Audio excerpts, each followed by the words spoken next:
ಮಾದಾಪಟ್ಟಣದ quarry ದುರಂತಕ್ಕೆ ಸಂಬಂಧಪಟ್ಟಂತೆ ವಿಪಕ್ಷ ನಾಯಕ ಆರ್ ಅಶೋಕ್ ಸಹ ಆಕ್ರೋಶವನ್ನು ಹೊರಹಾಕ್ತಾ ಇದ್ದಾರೆ. ಸರ್ಕಾರದ ವಿರುದ್ಧ ವಾಗ್ದಾಳಿಯನ್ನ ನಡೆಸ್ತಾ ಇದ್ದಾರೆ. ಸರ್ಕಾರದ ನಿರ್ಲಕ್ಷ್ಯನೇ ಇದಕ್ಕೆ ಪ್ರಮುಖ ಕಾರಣ.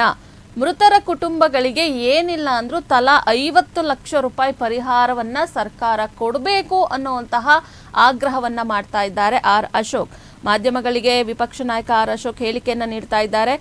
ಆಸ್ಪತ್ರೆಗೆ ಅವರು ಸಹ ಭೇಟಿ ನೀಡಿ ಗಾಯಾಳುಗಳ ಪರಿಸ್ಥಿತಿಯನ್ನ ವಿಚಾರಿಸಿದ್ದಾರೆ. ದುರಂತದಲ್ಲಿ ಗುರುತು ಸಿಗಲಾರದ ಮಟ್ಟಿಗೆ ದೇಹಗಳು ಛಿದ್ರಗೊಂಡಿದೆ. ನಿಜಕ್ಕೂ ಆ ಒಂದು ದುರಂತದಲ್ಲಿ ಇಂಥವ್ರು ಅಂತ ಹೇಳಿ ಗುರುತಿಸೋದಕ್ಕೆ ಸಾಧ್ಯ ಇಲ್ಲ. ಅಷ್ಟರ ಮಟ್ಟಿಗೆ 7 ಮಂದಿ ಸಾವನ್ನಪ್ಪಿರುವಂಥದ್ದು. ಹಾಗೆ ಗಾಯಾಳುಗಳಿಗೆ ಸೂಕ್ತ ಚಿಕಿತ್ಸೆ ನೀಡೋದಕ್ಕೆ ಆರ್ ಅಶೋಕ್ ಕೂಡ ಸೂಚನೆಯನ್ನ ನೀಡಿದ್ದು, ರಾಜಕಾರಣಿಗಳ ಹೆಸರು ಹೇಳಿ ಲೈಸೆನ್ಸ್ ಇಲ್ಲದೇನೆ ಕೆಲವರು ಬೇರೆ ಭಾಗಗಳಲ್ಲಿ ಕ್ವಾರಿಯನ್ನ ನಡೆಸ್ತಾ ಇದ್ದಾರೆ. ಇದಕ್ಕೆ ಸರ್ಕಾರ ಕಡಿವಾಣ ಹಾಕಬೇಕು. ಲೈಸೆನ್ಸ್ ಇದೆಯಾ ನಿಮ್ಮ ಬಳಿ ಕಲ್ಲು ಕ್ವಾರಿಯನ್ನ ನಡೆಸೋದಕ್ಕೆ ಕೇಳಿದ್ರೆ ರಾಜಕಾರಣಿಗಳ ಹೆಸರನ್ನ ಹೇಳ್ತಾರೆ. 15 ಕಿಲೋಮೀಟರ್ ದೂರದ ಕ್ವಾರಿಯಲ್ಲಿ ಪರಿಶೀಲನೆ ನಡೆಸೋದಕ್ಕೂ ಕೂಡ ಸರ್ಕಾರಕ್ಕೆ ಯೋಗ್ಯತೆ ಇಲ್ಲ ಅಂತ ಹೇಳಿ ಆರ್ ಅಶೋಕ್ ಆಕ್ರೋಶವನ್ನು ಹೊರಹಾಕ್ತಾ ಇದ್ದಾರೆ. ಕೂಲಿಗಾಗಿ ಬೇರೆ ರಾಜ್ಯದಿಂದ ಬಂದಂತಹ ಕಾರ್ಮಿಕರು ಮೃತಪಟ್ಟಿದ್ದಾರೆ. ಸರ್ಕಾರ ಅನಧಿಕೃತ ಕ್ವಾರಿ ಗಣಿಗಾರಿಕೆಗೆ ಅವಕಾಶ ನೀಡೋದು ಸರಿಯಲ್ಲ. ಇದಕ್ಕೆ ಇವಾಗ್ಲೇನೆ ಬ್ರೇಕ್ ಹಾಕಬೇಕು. ಇದಕ್ಕೆ ಹಿಂದೆಯೂ ಸಹ ಇದೇ ರೀತಿಯಾದಂತಹ ಘಟನೆ ನಡೆದಿದ್ರೂ ಕ್ರಮವನ್ನ ತೆಗೆದುಕೊಂಡಿಲ್ಲ. ವಿರೋಧಿಗಳಿದ್ದರೆ ಪೊಲೀಸರು ಹುಡುಕಿಕೊಂಡು ಹೋಗ್ತಾ ಇದ್ರು. ಆದರೆ ಇಷ್ಟು ಸಮಯವಾದ್ರೂ ಒಬ್ಬರನ್ನೂ ಸಹ ಬಂಧಿಸಿಲ್ಲ. ಯಾಕೆ? ಈ ಘಟನೆಗೆ ಕಾರಣ ಏನು? ಅಲ್ಲಿ ಕಾರ್ಯಸೂಚಿ ಯಾವ ತರ ಇತ್ತು? ಕೆಲಸ ನಡೆಸೋಂಥ ಸಂದರ್ಭದಲ್ಲಿ ಎಲ್ಲದೂ ಸರಿ ಇತ್ತಾ, ಸರಿ ಇರ್ಲಿಲ್ವಾ? ಇದ್ಯಾವುದನ್ನು ಯಾಕೆ ಇನ್ನು ಪೊಲೀಸರು ವಿಚಾರಣೆ ಮಾಡಿಲ್ಲ? ಘಟನೆಗೆ ಸಂಬಂಧಪಟ್ಟಂತೆ ಆ ಕಲ್ಲು ಗಣಿಗ ಅಥವಾ ಕಲ್ಲು ಕ್ವಾರಿ ಏನಿದೆ ಅದು ಯಾರ ವಶಕ್ಕೆ ಬರುತ್ತೆ? ಅದಕ್ಕೆ ಯಾರು ಮಾಲೀಕರು? ಯಾಕೆ ಅವರನ್ನ ಕರೆದು ವಿಚಾರಣೆ ಮಾಡಿಸಿಲ್ಲ? ಯಾಕೆ ಅವರನ್ನ ಬಂಧಿಸಿಲ್ಲ? ಸೊ ಈ ಎಲ್ಲ ರೀತಿಯಾದಂತಹ ಪ್ರಶ್ನೆಗಳನ್ನ ಆರ್ ಅಶೋಕ್ ಸರ್ಕಾರದ ಮುಂದಿಡ್ತಾ ಇದ್ದಾರೆ. ಒಂದು ರೀತಿಯಾಗಿ ಆಕ್ರೋಶ ಅಂತಾನೆ ಹೇಳ್ಬೋದು. ಒಂದು ಕಡೆ ಆರೋಪನೂ ಹೌದು, ಜೊತೆಗೆ ಆಗ್ರಹ ಏನು, ಮೃತರ ಕುಟುಂಬಗಳಿಗೆ 50 ಲಕ್ಷ ಪರಿಹಾರವನ್ನ ಸರ್ಕಾರ ಕೊಡಬೇಕು ಅಂತ ಹೇಳಿ ಆಗ್ರಹಿಸ್ತಾ ಇದ್ದಾರೆ. ಈ ವಿಚಾರಕ್ಕೆ ಸಂಬಂಧಪಟ್ಟಂತೆ ಆರ್ ಅಶೋಕ್ ಮಾತನಾಡಿದ್ದಾರೆ, ನೋಡೋಣ. ಕ್ವಾರಿ ದುರಂತದಲ್ಲಿ ಒಂದು ಬಹಳ ಭಯಾನಕವಾದಂತ ಸಾವುಗಳಾಗಿದೆ.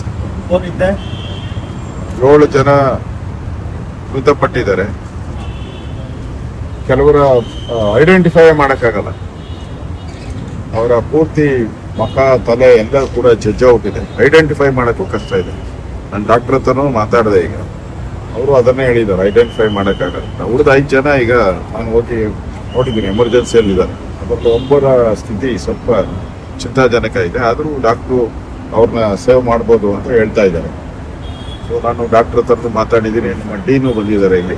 ಅವ್ರಿಗೆ ಹೇಳಿದ್ದೀನಿ ಯಾವುದೇ ರೀತಿ ಡಿಲೇ ಮಾಡದೆ ಅವ್ರಿಗೆ ಏನೇನು ಟ್ರೀಟ್ಮೆಂಟ್ ಇದೆಯೋ ಅಷ್ಟನ್ನು ಕೊಡ್ತೀನಿ ಅಂತ. ಅವರು ಒಪ್ಕೊಂಡಿದ್ದಾರೆ, ಕೊಡ್ತೀರಿ ಎಲ್ಲ ಪೂರ್ತಿ ರೇಟು. ನಾನು SP ಹತ್ರ ಮಾತಾಡಿದ್ದೀನಿ. ಈಗ SP ಹತ್ರ ಮಾತಾಡಿ ಅವ್ರಿಗೂ ಹೇಳಿದ್ದೀನಿ, ಇಲ್ಲಿನ ಆಸ್ಪತ್ರೆ ಜೊತೆ ಮಾತಾಡಿ ಇಮಿಡಿಯೇಟ್ ಅವ್ರಿಗೆ ಏನು ಔಷಧಿ ಉಪಚಾರ ಇದೆ ಅದು ಮಾಡಬೇಕು ಅಂತ ಹೇಳಿದ್ದೀನಿ.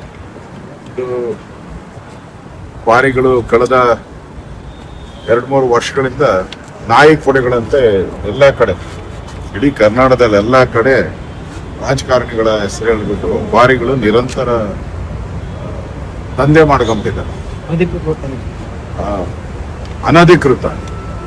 ಅಧಿಕೃತವಾಗಿ ಏನೋ ಲೈಸೆನ್ಸ್ ತಗೊಂಡು ಆ ವ್ಯಾಪ್ತಿಯನ್ನ ಬಿಟ್ಟು ಅವರು ಮಾಡ್ತಾ ಇದ್ದಾರೆ ಎಲ್ಲಾನು ಕೂಡ. ಮತ್ತೆ ಪೊಲ್ಯೂಷನ್ ಬೋರ್ಡ್ ಸತ್ತೋಗಿದೆ.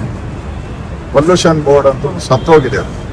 ಇಷ್ಟು ಬೆಂಗಳೂರಿಗೆ 15 ಕಿಲೋಮೀಟರ್ ಇರುವಂತ ಈ ಕ್ವಾರಿನೂ ಅವ್ರ ನೋಡಕ್ಕೆ ಯೋಗ್ಯತೆ ಇಲ್ಲ ಅಂತ ಹೇಳಿದ್ರೆ, ಆ ಪೊಲ್ಯೂಷನ್ ಬೋರ್ಡ್ ಇದ್ರೆ ಏನೋ ಸತ್ತರೆ ಏನೋ, ಅವ್ರ ಗೌರವನೇ ಇಲ್ಲ, ಮಾನ ಮರ್ಯಾದೆ ಇಲ್ಲ. ಅವ್ರಿಗೆಲ್ಲ ನೋಟಿಸ್ ಕೊಟ್ಟು ಮಾಡಿದ್ರೆ ಏನಾನ ಒಂದಾಗ್ತಾ ಇತ್ತು.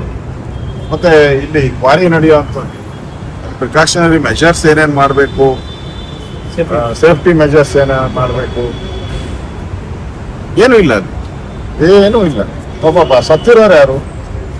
ಕೂಲಿಗೋಸ್ಕರ ಬಂದಿರೋರು, ಬೇರೆ ರಾಜ್ಯದವ್ರು ಬಂದಿರೋರು. ಒಬ್ಬ ನಮ್ಮ ಗುಲ್ಬರ್ಗಾದವ್ನು ಮಾತ್ರ ಒಬ್ಬ ಇದ್ದಾನೆ ಹೊತ್ತು, ಅವನನ್ನು ಕೂಲಿಗಾಗಿ ಬಂದಿರೋರು. ಅಂದ್ರೆ ಬದುಕಕ್ಕೆ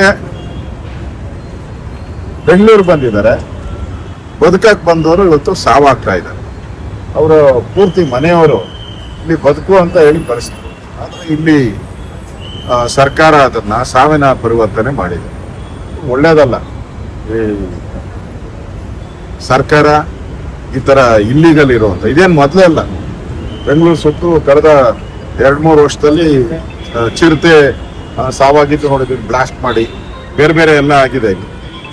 ಅಷ್ಟಾದ್ರೂ ಕೂಡ ಕ್ರಮ ತೆಗೆದುಕೊಳ್ಳದೆ ಇದು ಮಾಡದೆ ಇವತ್ತು ದೊಡ್ಡ ಅನಾಹುತ ಆಗಿದೆ. ಇದು ದೇಶದ ಸುದ್ದಿಯಾಗಿದೆ.